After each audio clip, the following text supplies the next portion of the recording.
On today's show, it's rematch week as the Cavs take on the Pacers, the Thunder, and have their only trip to Minnesota of this season. We'll talk about all three of those games straight ahead on today's edition of Locked On Cavs.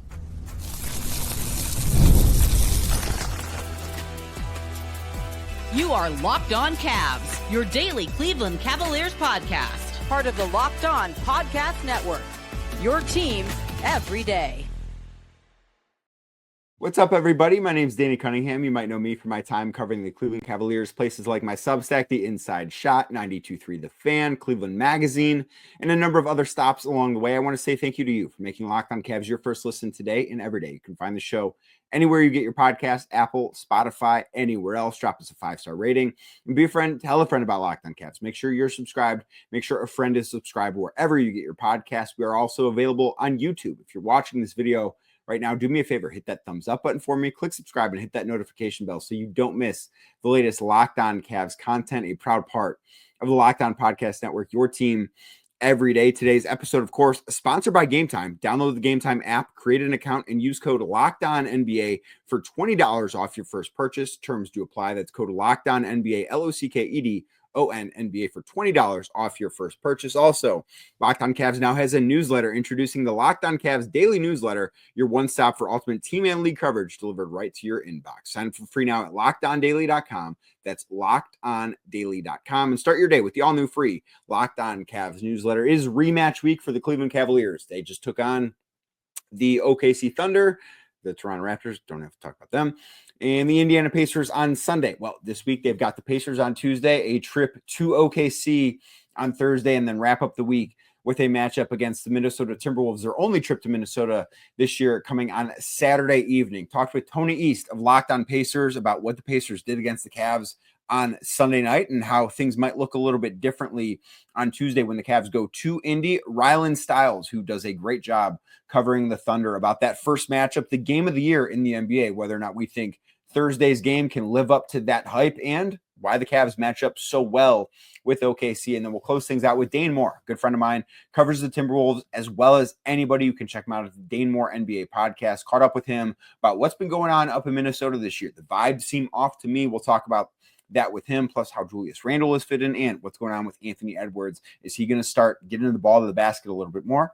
Listen and find out. But before we go, again, you can find the podcast anywhere you get them. Apple, Spotify, anywhere else. Drop us a 5-star rating. Leave a nice review. Be a friend. Tell a friend. And if you're watching on YouTube, before I get to Tony, do me a favor. Hit that thumbs up button for me. Click subscribe and hit that notification bell. And now, without anything else, here's my conversation with Tony East. And he just couldn't get enough. We bring back Tony East, covers the Indiana Pacers at Locked On Pacers. And Tony, Pacers won 6 straight, including a win over the Cavs on Sunday night in Cleveland, which we are talking like an hour and a half after. But it was a game where the Pacers, I thought, did a really good job defensively of getting the Cavs out of their comfort zone. They really increased their ball pressure. Now they've won 6 straight. They're doing it with defense. What have you seen over the course of this winning streak? I can't believe that that's a sentence that anyone can say about the Pacers. They're doing it with defense, but they are. And you just saw it. Like, the Cavs probably will walk away from that game going, man, if we just made our threes, we took 30 open threes. But the Pacers have done a better job on defense, pressuring the ball a lot better. Even at times in this game, picking up 94 feet. Poor Ben Shepherd has to do that the whole game. And then their rim defense was awesome, right? Early, felt like they were like the first play was a Jared Allen dunk. But the whole game, they did a better job. After that 10-0 Cavs start of walling off the rim, and they've done a much better job of that as well. Some small tweaks in the last month or so. They played the Hornets a month ago and lost at home, and it was definitely their lowest point of the season. And all these players have talked about how, like, since then they've had such a different focus and energy, and even some tweaks systematically on defense, and it's really paying off. I mean, this is like embarrassing to say, but it's a big deal that they're not bottom 10 in defense anymore, right? And in the last month, it's been even better than that. And in the last 6 games, this winning streak, I think it's top 10, top 5-ish. Yeah, they're third in that stretch, and they haven't played like the greatest teams ever. But they caught the Cavs on a bad night, but they deserve credit for making those teams all have bad nights, right? So it is weird that this is what the Pacers are to win, but when their offense is a little worse, they need their defense to be better, and they found a way to do it. It's been very impressive. So how sustainable, and I'm not saying, top 3 for the rest of the year, or even maybe top 5 for the rest of the year, but how sustainable is the fact that they are a team that when you think about how their roster is constructed, when you think about what the Pacers were last year, you think of them as a team that's going to win with offense. And, I think to a little bit of a lesser extent this year, pace. But how sustainable is them winning with defense? Like, how long do you think they can keep this brand of basketball up? Yeah, it's interesting because, if you look at their team as individuals, everyone would say Andrew Nembhard, definitely a good defender. He was great in that Cavs game. Aaron Nesmith's a good defender. Miles Turner is a good defender. Siakam is fading, but can be a good defender. Ben Shepherd's a good defender. Jarris Walker can be a good defender. Ben Mathurin can be a good defender. I just named like half their rotation, even more than that, really, which is weird because last year they sucked on defense, and even early this year they were terrible. So it's kind of always been this case where it's like when you're playing really fast, you're going to concede some things defensively, but like everybody rightfully thought that they should be a little bit better than they were last year. And I think they were 18th after the All-Star break and 22nd after the Siakam trade last season. So the hope for them, as they talked about in media day, was like, if we settle in at 20th and our offense is still amazing, great, we will be better than last year. And instead, their offense hasn't been amazing. But I use all those context points to say they think they can be in that 15 to 20 range. And right now they're playing way better than that and showing like at their best they can be even higher than that. So I don't know if it's obviously not sustainable. They'll be top 5 and maybe top 10's a stretch too, but somewhere in that, I'll make this up, a 12 to 18 range with the personnel that they have, especially when they're healthy. Yeah, I think that's totally possible for them to hit. And like you said, with pace for a team that is very good in the open floor, like that is their absolute bread and butter. No team in the NBA hardly is as good as them in transition, both in frequency and efficiency. Yeah, they should want to do that, right? So it's easier said than done. Every team would like to play in transition every possession if possible. But when they do it, they look great. And that's why I think this focus on defense and cutting down turnovers and getting rebounds has really transformed the Pacers season. So the other big thing to come out of Sunday night's game between the Cavs and the Pacers was Tyrese Haliburton didn't play in the second half. Yeah. Hamstring tightness, it was deemed by the Pacers. I know obviously he had issues with, I believe, that same hamstring last season that cost him a few games, and the Pacers had to play him in exactly 20 minutes in several other games so he could be eligible to make an All-NBA just team. Just a coincidence, I'm sure. Right, yeah, just a coincidence. But if he is on the shelf and we don't know the severity, like I said earlier, we are recording this at 10:15 Eastern time Sunday night, so it's only a couple of hours after the conclusion of Cavs and Pacers Part 1 this week. But if he is on the shelf for even if it's a week or two, how can Indiana find enough offense with him not available? Yeah, that's tough because their best groups and what they like is 2 point guard lineups, as the Cavs just saw. They start Haliburton, Nembhard, and then they go to McConnell, Haliburton, and then occasionally you get Nembhard, McConnell. But very, very often they like to play two of them together, which is why I was actually pretty surprised how they played in the second half of that Cleveland game, because they did stick to 1 point guard groups pretty often. So what they tried to do is just let Nembhard run the first unit, let McConnell run the second unit. Every team thinks that they get killed by TJ McConnell more than other teams. I actually think the Cavs are probably in the top 5 McConnell killed teams. He leads a good bench group against those guys, and they needed the energy on Sunday. But Nembhard, I mean, he's so good now that they do get by just fine, right? They have enough ball handling between those two and Mathurin and even Jarris Walker to make, and of course Siakam, right? But he's not, you don't think of him as a distributor, but he can catch the ball and dribble it. So they have enough to run an offense and not look embarrassing and generate good enough shots. It all kind of depends on what level you get from Nembhard. He was awesome in the second half of that first Cavs game.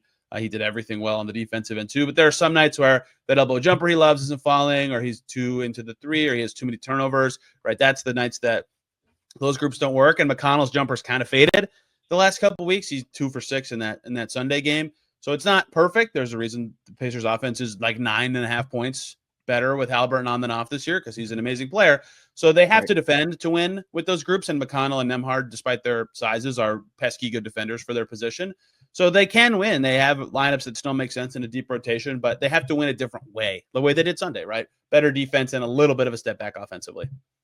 Well, we'll see if the Cavs can find a remedy for that better defense the Pacers had on Sunday night. If you want to learn more about the Pacers and how they beat the Cavs on Sunday, make sure you check out Tony at Locked On Pacers. He covers them, does a great job every single day. Tony, thanks so much for doing this again, man. You got it, man. Good to see you.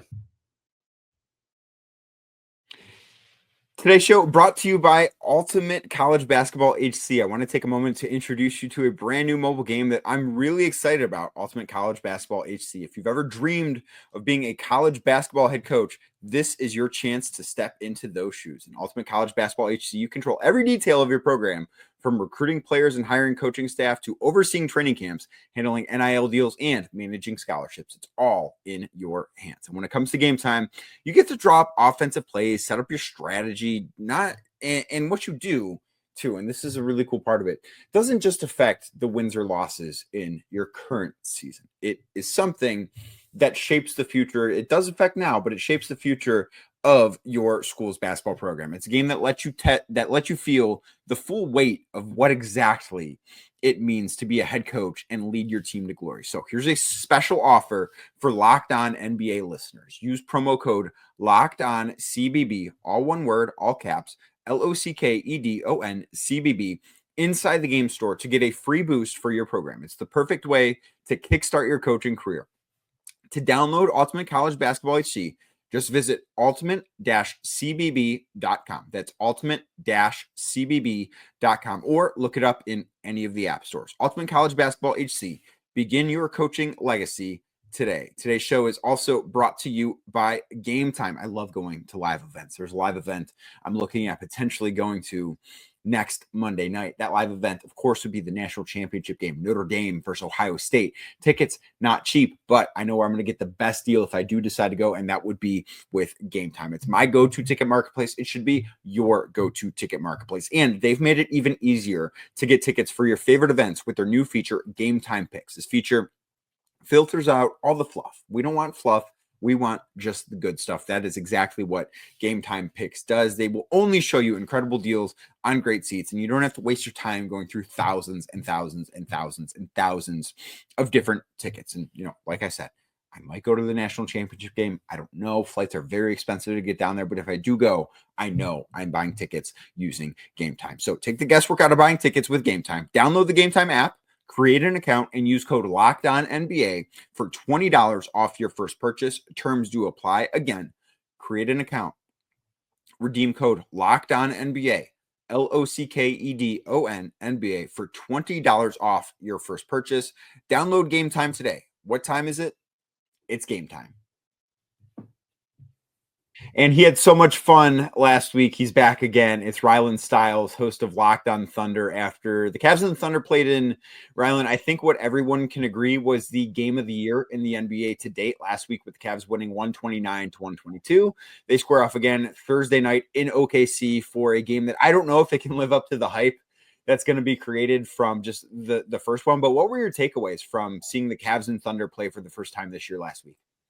Yeah, I mean, the biggest takeaway, just as like an NBA fan, was I was so glad that it did live up to the hype, because the NBA had finally put some muscle behind marketing this game. I mean, they started marketing it on like Sunday, Monday. They had like 60 tweets about it between Monday and Wednesday, and they put out informational graphics about it, and they were really behind it for once, with two small market teams playing. So I was really glad that it delivered, just because we know, like, had this failed, after you marketed two small market teams, you have never heard the end of it had this failed. So it had to work, and I was glad that it did.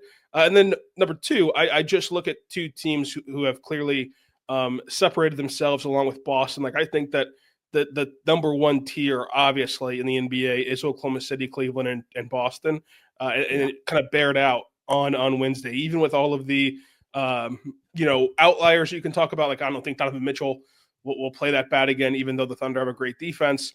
Obviously, the Thunder were not fully healthy, but still, these two teams played great, and these two teams are poised to make a run. Yeah, I absolutely think everything you said spot on. I'm glad that, just as an NBA fan, that this game was as good as it was. I don't know that it needed to be that good. Like, I think it was. It was the best regular season game I've been to in person since at least the 2016 Christmas Day game between the Cavs and the Warriors. Like, it was on that level of intensity, execution. Obviously, the two teams I think are two of the three best teams, probably the two teams I would have 1 and 2 as far as best teams in the NBA go. And I'm with you that, Boston is the third team in that tier, but I came away really impressed with both teams. Like OKC entered that game as the number one defense in basketball. They're still the number one defense in basketball. The Cavs scored 129 points on them. I didn't think it was bad defense, just in the same way OKC scored 122. I didn't think the Cavs played poorly on defense. I just thought it was such high level execution that we don't often see in regular season games. And that was something that I think made it really outstanding to see. Now, you mentioned Donovan Mitchell having an off night. And I do think that is something that you look and say, okay, how many times, if these two teams played in a 7-game series, how many times do you think that would happen? I don't know the answer. He's not going to look like that every game, but I think Lou Dort deserves a ton of credit for what he was able to do in making Donovan be put in some uncomfortable positions. And conversely with that, Shai Gilgeous-Alexander scored 31 points for the Thunder, but he needed 27 shots to do so. I thought Dean Wade did a really good job defending him. What did you take away from those two specific matchups? Yeah, so number one, I think that Dean Wade is the best Shai defender in the NBA because of what it leads to. Where like Herb Jones, if Shai, Herb Jones, and Dean Wade were going to play like king of the court one-on-one over and over again, Herb Jones would be better than Dean Wade. But Dean Wade gives you a lot of what Herb Jones does, who is considered the Shai stopper, even though the Thunder swept the Pelicans and Shai had no trouble.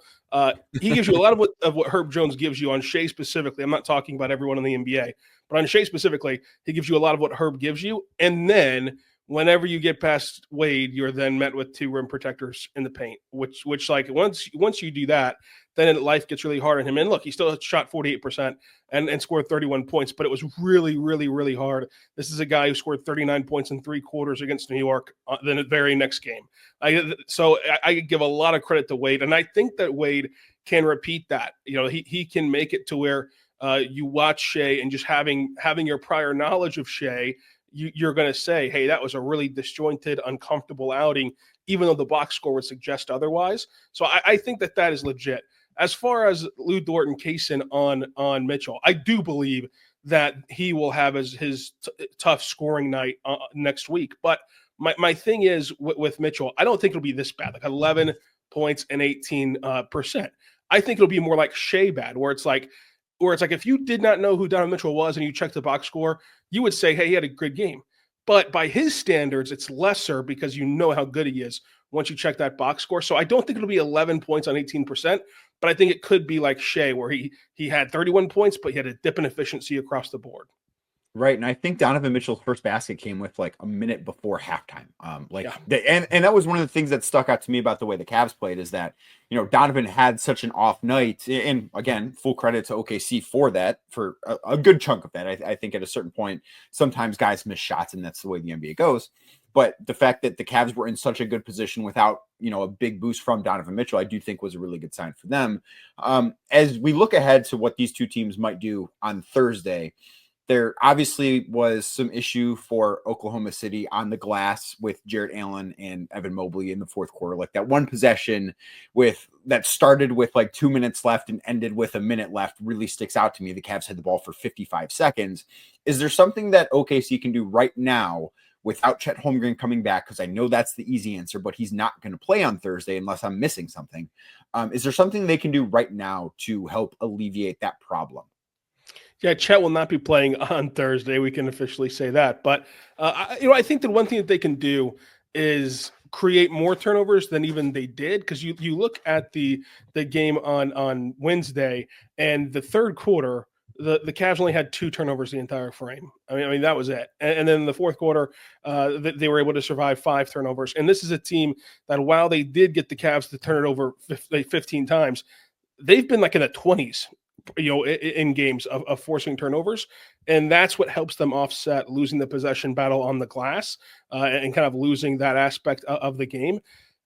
It's not going to be anything that they can do size-wise, but I was thoroughly impressed with how good Cleveland was passing the basketball, making good decisions, making fast reads, and just simply having the passing talent to get the ball around the court against a very quick-handed defense in Oklahoma City. So if you can push that turnover mark from 15 to those 20, 22 turnovers that we've seen the Thunder produce in games, that would go a long way. And then, while you can't take away Allen and Mobley, period, you can compete the best you can. You've got to offset that by shooting the ball at an outstanding clip, and they didn't do that on Wednesday. They shot 35% from three. Role players typically play better at home, so maybe the role players will have a outstanding night in the Paycom Center, and they're a little bit more comfortable. So those are two ways you can kind of try to offset the size that Cleveland has. But my thing is, in terms of like, if you want something that they can do in those two specific matchups, is can you get Alex Caruso healthy? He's listed as out Sunday against Washington. We're not sure when he's going to come back. He did partake in shoot around, which is usually a good sign whenever these guys are dealing with injuries, because previously he had done nothing. But if you can get Caruso back, the first thing that Sam Presti mentioned whenever he had a press conference after the trade was that they love the fact that he can scale up defensively better than anybody in the NBA. And he mentioned specifically defending, centers and fours. And whenever the Thunder didn't have Hartenstein or Holmgren for a chunk of this season, that 2-week stretch, Caruso was defending centers. And so, yes, it's not great. It's not a good option. It's not gonna work every single time. But you look at how those buckets came for Mobley and Allen. Some of them were on the pick and roll, rolling to the rim, and you're getting the benefit of, because the Thunder are so aggressive and they're switching everything defensively, you're rolling to the rim either on nobody or some small guard rotating over trying to contest. If that guard rotating over is now Caruso, he's got a better contest than anybody else. And it's still not a good option. I grant you, Cleveland fans, that's going to work really well for you, but it's just the best the Thunder got, and that's one adjustment that they can make. So the Thunder have played one game since that Cavs game. It was a win in New York on Friday night. I watched most of that game. I was really impressed with OKC and not as impressed with New York. But what were the Thunder able to do in that game that they couldn't do against the Cavs, and why do you think that was? Yeah, I mean, they were just able to out physical New York. I mean, it was just a game of physicality that the Thunder won. The New York, of course, does not have the massive size difference, because they have size for positions like Bridges and OG Anunoby sharing the floor together with Cat. They have size for positions, but they do not have size in terms of the Thunder. Like, the Thunder are versatile enough to defend any type of wing, any type of forward, any type of guard. But whenever you throw two centers at them now, until they're healthy, they're going to really, really, really struggle. And New York just doesn't have two centers who are worth anything, really. I mean, they have Cat, who was able to be defended by J-Dub, and then you let Hartenstein roam around. So now, if you do that, you kind of make up for your size difference, because you do have a rim protector at all times at the rim. And then Trua is just not really good against this Thunder matchup specifically. So that really helped them. They did shoot the ball really well. I mean, Isaiah Joe had 8 threes by himself. Yeah, I mean, he had 20 points in the first quarter, it felt like? Yes. He had 8 threes by himself in that game, 31 points overall, and he went 2 for 6 in Cleveland. And that's your best shooter. That went 2 for 6 in Cleveland in a very close game on the road. It's like, those are some of those differences that, like, it's pretty easy to explain, but the defense, I thought, was a lot better. I mean, they really tried hard against Cleveland. You mentioned that they executed their defense, even though Cleveland scored a lot of points. But there were some lapses at times. I think that part of that comes with, like, just the flow of an emotional game. But their defense was really good. And then offensively, they didn't have as many dry spells. Like, they had a massive one. Like, after the 5-minute mark of the first quarter, it looked like this game was being played on the peach basket. But the Thunder settled into their offense, and then they were able to get going. So they just didn't have the dry spells. They shot better from three, and then it's just an easier cover. I mean, I know that people will look at the name value of New York's guys comparatively to maybe even Cleveland's guys, but it's no comparison how much easier New York is to cover than Cleveland. And so Cleveland deserves a lot of credit for, like, forcing the issue against Oklahoma City, something that New York just couldn't do. Well, we will see if this can be Game of the Year Part 2 on Thursday as the Cavs travel to Oklahoma City for another nationally televised matchup. We'll see if it lives up to the hype. But Rylan Stiles, host of Locked On Thunder, if you want to learn more about OKC before this matchup, that's the place to go. And, Rylan, I'm sure we will be talking quite a bit come early June. Yeah, early June. Let's book the pods now. Let's get that ready to go, and we'll see if I'm right on our first show about the Cavs sweeping this season series.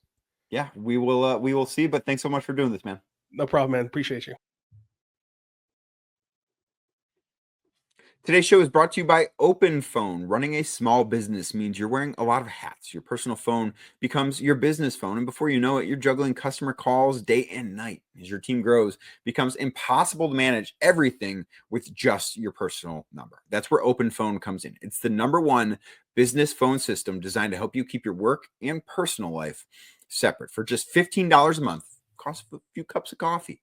You get complete transparency and visibility into everything happening with your business phone number. Open Phone works through an app on your phone or computer and integrates with tools like HubSpot and hundreds of others. It uses AI-powered call transcripts and summaries, so you'll have a rundown of your calls and action items the second you hang up. And if you miss a call, no problem. Automated messages are sent directly to your customer, ensuring you never miss an opportunity to engage. And right now, Open Phone is offering 20% off your first 6 months when you go to openphone.com/lockedonnba. That's openphone.com/lockedonnba.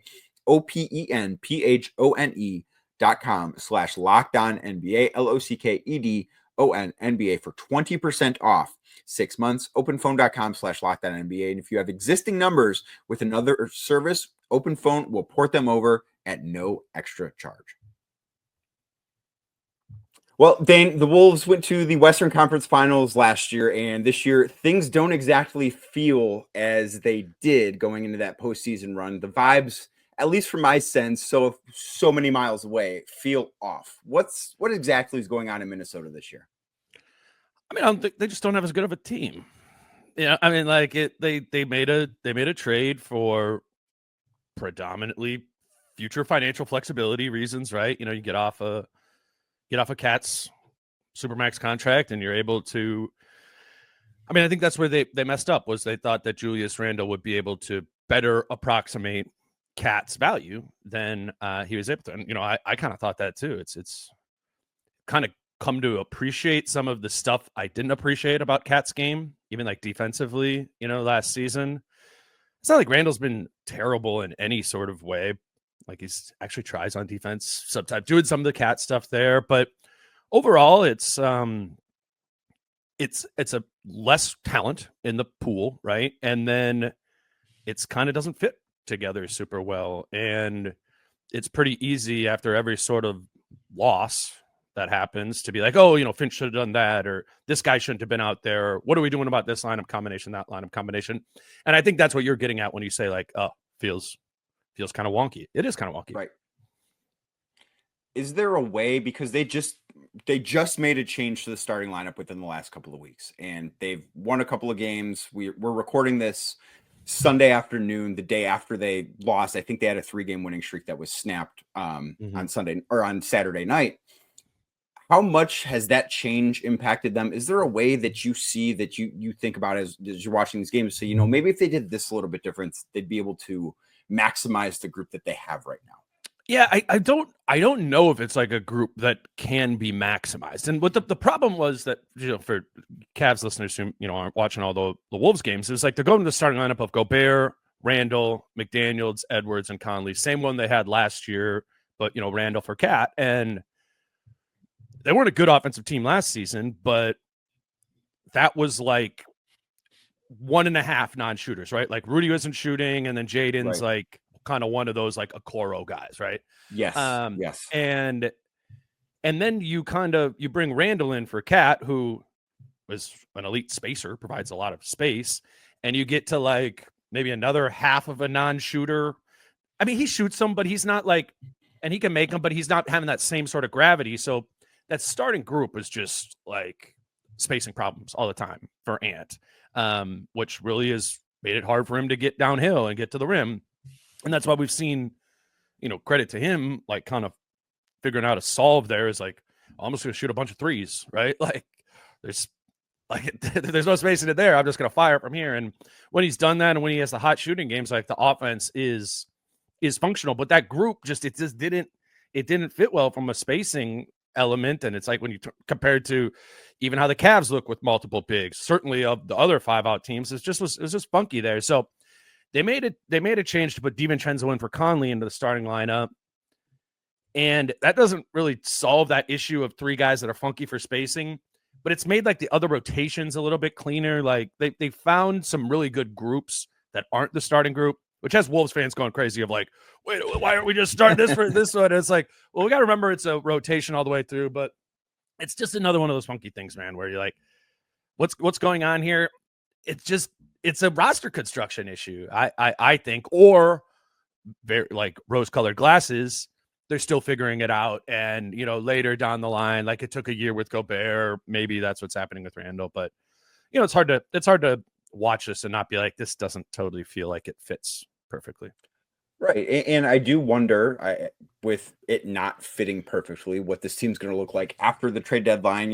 And I think it's interesting you bring up the fact that it didn't work to the level it did last year, the first year that Gobert and Towns and Edwards all played together. I just don't know that they now, at this point, have the luxury of time that they had back then, because Gobert is older than he was. Obviously, Randle's contract situation, I believe he's a free agent this summer. I don't know if they have that luxury. Do you think that this is a team that could look drastically different? Not saying a small move, but could look drastically different after the trade deadline next month?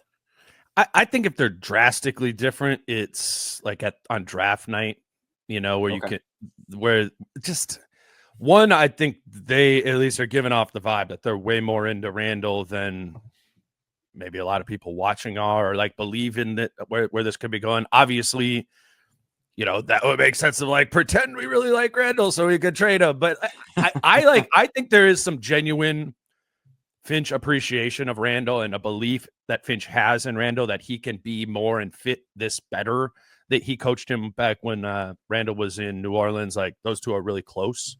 That's a fact.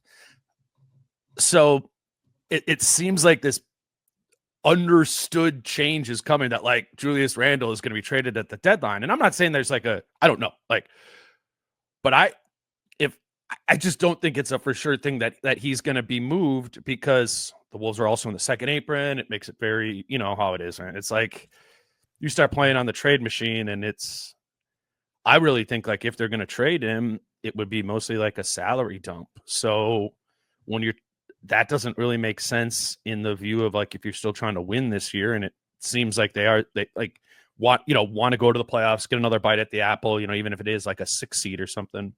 Right.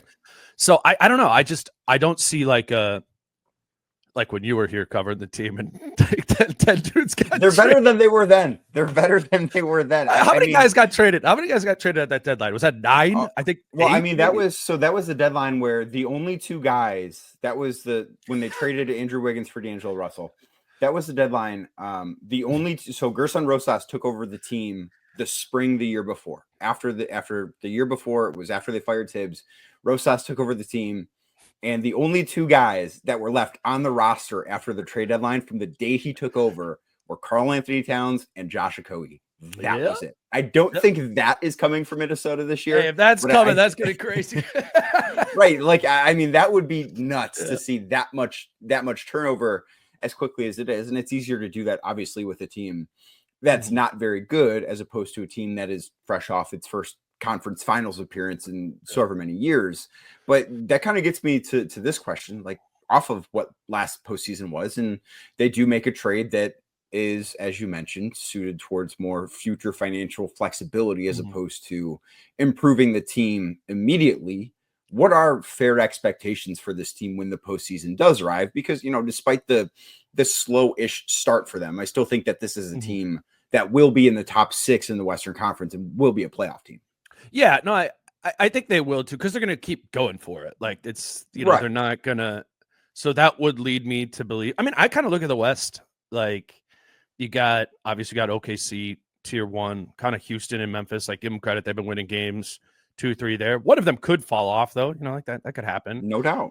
I think there is an open spot for the 4 because Dallas is hurt. And who's going to like jump up and do that? I think that's the most optimistic I could get with the Wolves, but I do put that in the realm of possibilities. I still think they would be like a 4 seed that is not, we can't reasonably put on anywhere near the same level as Oklahoma City or, like Cleveland and Boston in the Eastern Conference. This version of the Wolves, in my opinion, is even their best selves is a tier below what that could be. So I don't know. I mean, what they said, which I think was an interesting thing, like Finch and Tim Conley have both said this, of like their belief with Ant is putting ourselves in a position every single year to be in the playoffs and to have a bite at the apple and have a legitimate chance of, going on a run and getting there. And I think that's, if they did get the 4 seed and they had some of that, like that, okay, like you're doing that, you have a chance to, catch some lightning in a bottle. What if Shea rolls his ankle? Like, I don't know. You never know what can happen. And who else is the team in the West that I'm like really, really worried about? Even if you're whoever, like I'm not even from a Wolves perspective. It's like, again, I think Memphis is good. And I think Memphis is going to get more healthy, and maybe it's them. But it's not Denver like it was before, man. Right. And Dallas has their prop. Like this West is good and deep, but it's not. It's OKC. It's OKC up there, in my opinion. And they could be in that next group. Right. And I think you're right there. And the way that I look at this, and if you disagree with this, I would love to hear. I think that 3 of the 4 best teams are in the East. I think that the West is deeper. If you want to look like 1 through 12 or 1 through 15, I think that the West has more good teams. But I think that the East has 3 teams that are capable of winning the title. And I don't know. Who's the third one? I think the Knicks are. I think don't trust their Milwaukee. defense. I think it's Milwaukee, man. I don't trust Milwaukee to stay healthy. The age of that starting 5 is up there. Chris Middleton is not what Chris Middleton was. Yeah. And I don't think they have the perimeter defense. Like they played a game against the Cavs where, one, they have no depth behind Dame as far as like creators offensively. They played a game where Dame didn't play, and they just didn't have a point guard for 48 minutes, and it was a miserable watch. And Dame is also a turnstile defensively. I just don't know that they can stop anybody on the perimeter, and that's going to make life more difficult. Like Brook Lopez, still a good rim defender. Giannis, obviously, when he's engaged, a super good defender. I just think that their perimeter defenders not having Drew Holiday anymore makes life so much more challenging for them. I agree 100%. It is interesting for how much, like, being in the like covered a team of the Western Conference, how much shade we give to the East all the time. And it is, I mean, and that a lot of that has to do with Cleveland just like stepping up and being the best version of themselves. That is, the first, second, or third best team in the league right now, right? Like, I don't think anybody's arguing that. And so, the West is way deeper, which will be interesting to see. Like, in June when we come back, we're like, what was it like for Oklahoma City to have to play their whole season in the West versus, Boston and Cleveland in the East? And because the East is bad on the bottom half of it. Like, yes. Detroit's a good team in the East now. Like, it's just like, it's a different. Hey, old friend JB Bickerstaff has them playing hard. Yeah, JB. Our other old friend Malik Beasley getting them up there too. Yeah. He's been a godsend for them. They needed space, and Malik Beasley has provided it. Because I got you. Yes, exactly. Well, Dane, I very much appreciate you taking the time to do this. You can check out Dane's podcast, aptly named the Dane Moore NBA Podcast, wherever you get your podcast. YouTube as well does as good a job as anybody covering the Minnesota Timberwolves, and of course, a very good friend. So, Dane, thanks so much for doing this, man. I appreciate you, dude. Sad you're not coming to Minnesota this weekend, but we'll connect on my pod or something soon, or I'll bug you when the Cavs are in the finals. You let me know, and you got me, man. I would love to do it. All right, dude. Thank you again for making Locked On Cavs your first listen today and every day. Like I said at the top of the show, it's available anywhere you get your podcasts, Apple, Spotify, anywhere else. Drop us a 5-star rating. Leave us a nice review. Be a friend. Tell a friend about Locked On Cavs. Make sure you're subscribed. Make sure a friend is subscribed. The show is also available on YouTube. If you're watching this video, do me a favor. Hit that thumbs up button for me. Click subscribe. Hit that notification bell so you don't miss the latest Locked On Cavs content. Podcast coming tomorrow. Looking ahead of the Pacers game a little bit more. Live from Indy right here on Locked On Cavs.